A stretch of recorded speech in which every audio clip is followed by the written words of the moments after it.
Isang mapagpalang araw po sa ating lahat. Magandang araw at gabi po dyan sa mga silent viewers at solid supporters ng EDC. Mega love shoutout po at kamusta po kayo? So yun mga kalinap, may panibago na naman po tayong pag-uusapan patungkol na po kung saan Edo natakot sa posibleng mangyari. Kalinga Rob, ito ang dahilan kung bakit wala siyang mensahe patungkol sa EDC at yan nga po ang ating pag-uusapan maya-maya na lamang.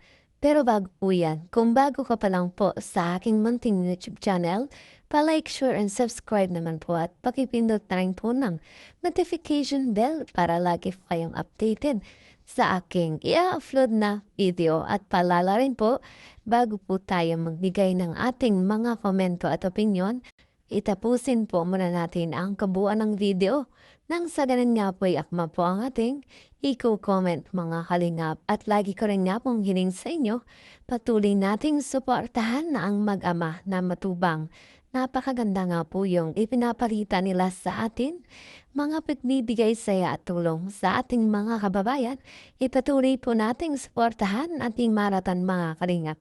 Nang sa ganun nga po mas marami pa silang matulungan. Lalong-lalo na nga po dyan, yung mga kapos sa pangangailangan, imalinga po nila. At syempre, wag rin natin kalimutang suportahan ang kanilang may bahay. Walang iba, kundi na Ate Edna Vlogs at Jackie Tafia. Wag po sana tayong magsasawang sumuporta mga kalingap. Ayan, sa ating pagpapatuloy, ito natakot sa posibleng mangyari. Ano nga po pa itong mga kalingap? Bakit kaya takot isa'y kalingap edo natin sa mga posibleng mangyari? Yan po ay alamin natin mamaya lamang. Pero ito pa ay kalingap Rob, ito ang dahilan kung bakit wala siyang mensahe patungkol sa EDC. Kumbaga mga kalingap, sa mga nagdaang araw at talagang nagkaroon ng issue ng EDC natin ay tahimik lamang nga po itong si Kalingap Rob natin. At ito pala ang dahilan kung bakit mga kalingap. Alam ko gusto niya mag-focus din sa family niya yan. Oo, kasi siyempre, marami din naisip ko si Kalinga bro. Deeper ang meaning nun naintindihan ko siya. Kasi siyempre, ayaw ni Rob ng magulo. Isa yun sa pinaka niya, ayaw niya. Pag nakikita niya ang isang tao, umiiwas siya, separate yan. Hindi niya nagsasalita masyado. Oo, kasi alam na natin yung ugali niya Alam na natin ang ibig sabihin niya. Kapag ka naglalay doon si Rob, may meaning yun. Oo. Kasi basta sabi ko, matagal ko nang nakasama rin yan si Kalingap Rob na ganyan ko na rin ang ugali niya. Kaya basta kapag may ayaw niya, Nakakatakot yung sinabi na yung ni Kalinga Rob. hindi na nagsasalita yan basta bigla na lang Oo, sinabi nga niya, kaya niya magsariling sa mga ano niya, kaya niya mag-vlog ng sarili lang. Sarili na walang Kung kasama. kinakailangan. At kaya niyang mag-vlog ng kahit walang love team. Hindi na sinabi niya nun kung magiging ano lang siya. Kasi maraming toxic kasi dati na sabi nila love team daw ang bumubuhay. Hindi po. Hindi lang po love team ang bumubuhay sa channel ni Kalingap Matagal Rob. na kami niyan. Matagal na kami nila Kalinga Rob magkasama. Wala pang masyadong love team. Matagal na ako kasama ng Kalinga Rob. Halos 2 taon kami nag-charity na walang love team dati. Nung unang-una pa, di ba? Hindi mo masasabing love team naman yung sa Kalasina. Oo, kasi Arena kasi good vibes lang yun. Oo, kasi pang ano lang yun. Tulong sa kanila. Kasi pang ano talaga yun. Pang support baga. Pag-support sa mga beneficiaries. Si Reyna naman may syempre special si Reyna. Special check. Mas sa akin mag-ano yun. Si naman si Oya nga si Mumbai parehas man sila special din. Oo. Kaya yun. Yun talaga. Sa tagal lang yun. Nakakaya namin ni Rob nakaya ni Rob magtulong ng walang ganun. Walang love team. So kung ibabalik yun, kaya talaga. Oo. Ako naman syempre, kahit anong sabihin ni Rob, susuporta tayo. Diyan tayo tayo nag-umpisa. Saka kahit anong mangyari, naniniwala naman ako. Yun ang pinakamahalaga. Dapat may tiwala ka din dapat sa leader. Sa leader.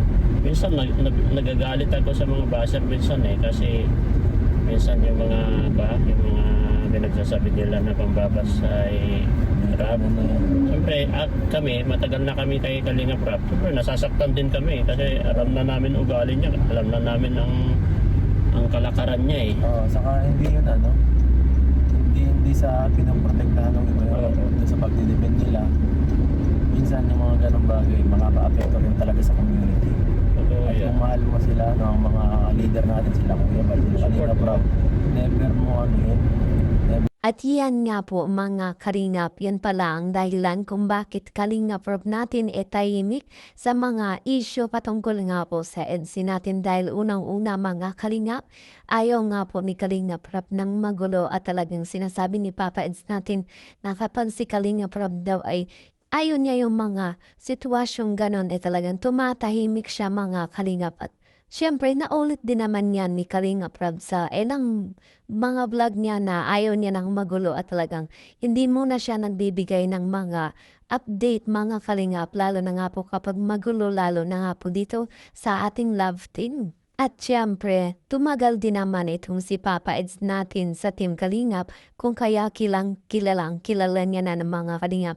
Itong ugali ni Kalingap Rob natin kung kaya alam na ni Papa Eds kapag ganito ang nga po ang sitwasyon ni Kalingap Rob na tahimik lamang mga Kalingap at wala nga pong pagbigay ng reaction o komento tungkol sa mga issue, lalo na nga po pagdating sa mga love team. At syempre, heto nga po't kinatatakutan ni Papa Eds natin na posibleng mangyari mga Kalingap kapag ginawa ito ni Kalingap Rob natin na itigil nga po ang mga love team dahil ayaw nga po ni Kalingap Rob ng mga toxic at magulo mga Kalingap. At syempre sinabi pa ni Papa Eds na ito nga po't sinabi ni Kalingap Rob na kayang-kaya niya kahit wala nga po ang love team. At nakakalungkot naman nga po kung yan nga po mga Kalingap ay tuluyan o magkatotoong mga Kalingap. At syempre, may ilan talagang heto nga po. Marami nang napamahal sa mga love team lalo na nga po sa EDC natin na talagang patuloy na sinusuportahan.